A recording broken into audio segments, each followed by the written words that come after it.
सभी दर्शकों को मेरा सादर अभिवादन। मित्रों, सम्राट अकबर के दरबार में नवरत्न रहते थे। ज्योतिष, कवि, साहित्यकार, वैद्य और संगीतज्ञ जो राजा का मनोरंजन भी करते थे। ज्योतिष भूत भविष्य वर्तमान की बातों को बताता था और तानसेन उनके संगीतज्ञ थे। उनके दरबार में संगीत सम्राट तानसेन जी उनके प्रिय संगीतज्ञ थे। एक बार उनका एक कार्यक्रम था गायन वादन का, संगीत संबंधी। उसमें देश के विभिन्न संगीतज्ञ आए। तानसेन भी थे। उस दिन सम्राट अकबर के आग्रह पर उनके गुरु, तानसेन जी के गुरु स्वामी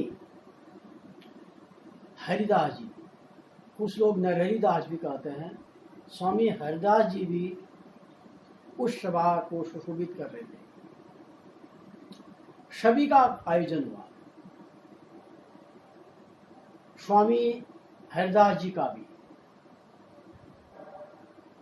आखिर में सम्राट अकबर ने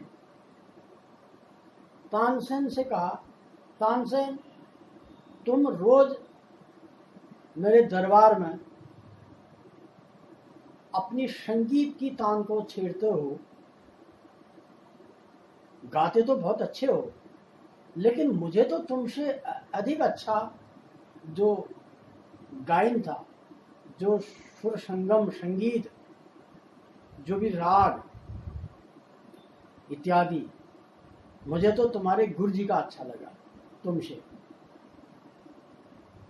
तो तानसेन जी इस बात को सुन रहे थे, तो उन्होंने सोचा।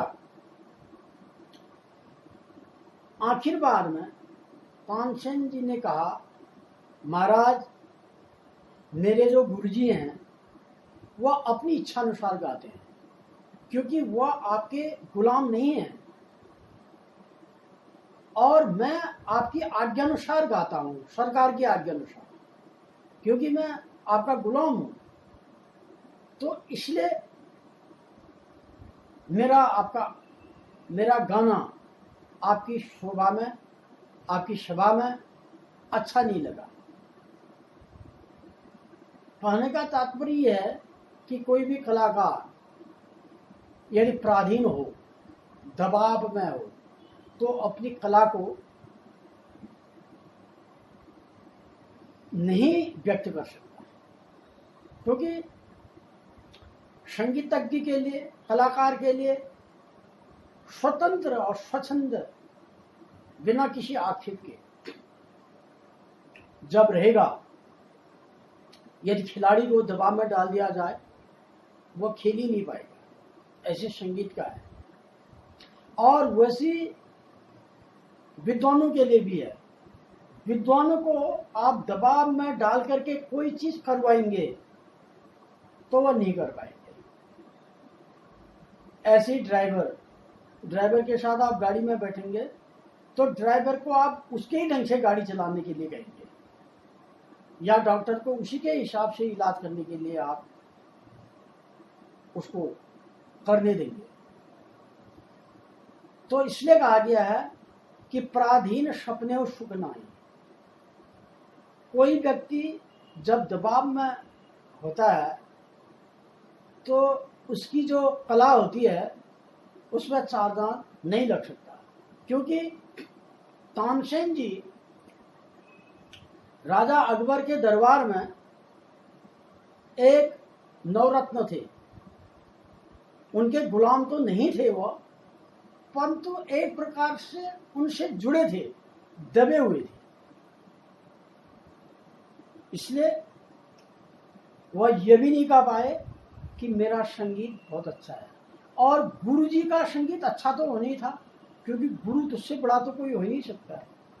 जिसने उनको संगीत की शिक्षा दी, स्वामी हरिदास जी, तो उनसे बड़ा तो संगीत तक की कोई नहीं हो सकता। क्योंकि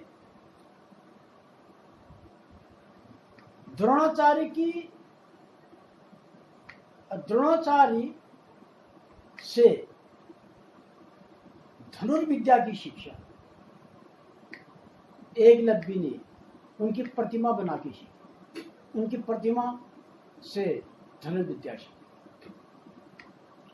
तो गुरु का यहाँ पर महत्व होता है। यही मूर्ति पूजा का है।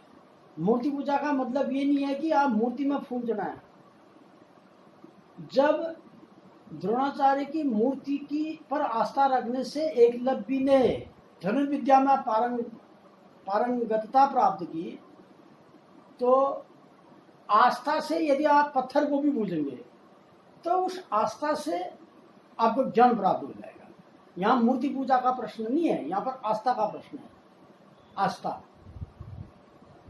तो इसलिए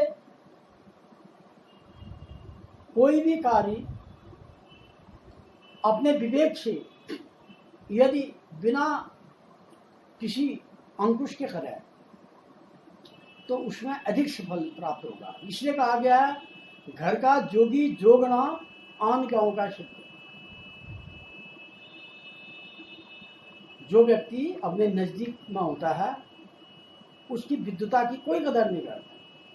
एक बार गोस्वामी तुलसीदास अपने गांव के नजदीक प्रवचन कर रहे थे, तो उनके गांव के कुछ लोग थे जिनने गोस्वामी तुलसीदास जी को बचपन में गरीबी स्थिति में देखा था। क्योंकि इनके तो माता पिता बचपन में ही गुजर गए थे, मूल नक्षत्र में पैदा हुए, तो इनको तो बाहर ही कर दिया था मूल नक्षत्र।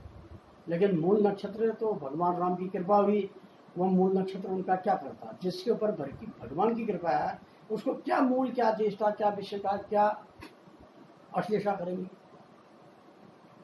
जहाँ पर प्रभु की कृपा हो जाए तो उसके लिए क्या कमी है। तो ऐसे ही जब गोस्वामी तुलसीदास प्रवचन कर रहे थे अपने गांव के निकट, तो गांव के एक व्यक्ति ने कहा, अरे ये तुलसिया तो बहुत ही बड़ा पंडित हो गया, ये तो आप जो है प्रवचन कब से देने लग गया। अर्थात तुलसीदास जी के महत्व को वो नहीं समझ पाए, क्योंकि उनके लिए तुलसीदास जी वही थे जो बचपन में थे। उनने तुलसीदास जी का बाल्यकाल का जीवन देखा, उनकी विद्वता और उनकी योग्यता को नहीं देखा। तो ऐसे तानसेन जी का है, तानसेन जी उन्हें दरबार की शोभा तो थे, लेकिन उनकी तारीफ अकबर ने नहीं की। उनको उनके ऊपर अर्हता और काबिलियत होने पर भी उनके गुरुजी या अन्य जो संगीतज्ञ थे उनकी प्रशंसा की। यही मनुष्य जीवन का की वास्तविकता भी है। आदमी अपने व्यक्ति के महत्व को नहीं समझ पाता है। घर में डॉक्टर पढ़ा है कोई महत्व नहीं, घर में विद्वान पढ़ा है कोई महत्व नहीं, घर में कोई कभी साहित्यकार लेखक पढ़ा है, कभी कोई पढ़ा है, उसका कोई महत्व नहीं। क्योंकि वह इसलिए कि ये प्रकृति का नियम ही है कि एक फूल बगीचे में खिलता है और वह फूल यदि देवालय में चढ़ा दिया जाता है तो भगवान के सिर पर वह शोभायमान होता है। भगवान के सिर पर एक बगीचे का फूल, और किसी कारणवश यदि उस फूल को तोड़ करके किसी ने गंदे रास्ते पर या गंदे नाले पर रख दिया तो लोग उसी फूल को मसलते हुए चलते हैं। तो ये स्थान की है, स्थान का महत्व है। अच्छे स्थान पर चले गए तो अच्छा हो गया, और प्रारब्धवश यदि आपको यथायोग्य स्थान नहीं मिला तो आपका महत्व गया। इसलिए व्यक्ति को किस स्थान विशेष के महत्व को नहीं समझना चाहिए, व्यक्ति की योग्यता और अर्हता को महत्व समझना चाहिए। क्योंकि व्यक्ति की योग्यता और अर्हता क्या है? पराधीन का मतलब ये नहीं कि आदमी अपना आत्मा का हनन कर दे, वैसे पराधीनता आत्मा का हनन करना ही है। और ये प्रकृति का एक नियम है कि आदमी को उसी योग्यता के अनुसार पद मिलना बड़ा कठिन है। बिरले पुरुष ऐसे होते हैं जिनको योग्यता के अनुरूप पद मिलता है। बड़े बड़े विद्वान पुरुषों को पद नहीं मिलता है, कुर्सी नहीं मिल पाती है। और भाग्य से कम पढ़े लिखे व्यक्ति भी बड़े बड़े पार्लियामेंट में बैठ जाते हैं भाग्यवशात जंगलों से, तो इसको भाग्य बात है। तो इसलिए जाबिद राखे राम, जैसा भगवान जिसको रखता है उसी भी आदमी को रहना चाहिए, और यही जो है उसकी परीक्षा भी है। सुरखुरु होता है निशान आफतें सहने के बाद, और रंग लाती है इना पत्थर में घी जाने के बाद। संघर्ष करना चाहिए, संघर्ष करते करते ही व्यक्ति अपने मुकाम पर पहुंच सकता है। इन्हीं शब्दों के साथ मैं अपनी वाणी को विराम देता हूं। अगले एपिसोड तक के लिए आपको विशेष रूप से धन्यवाद, अभिवादन।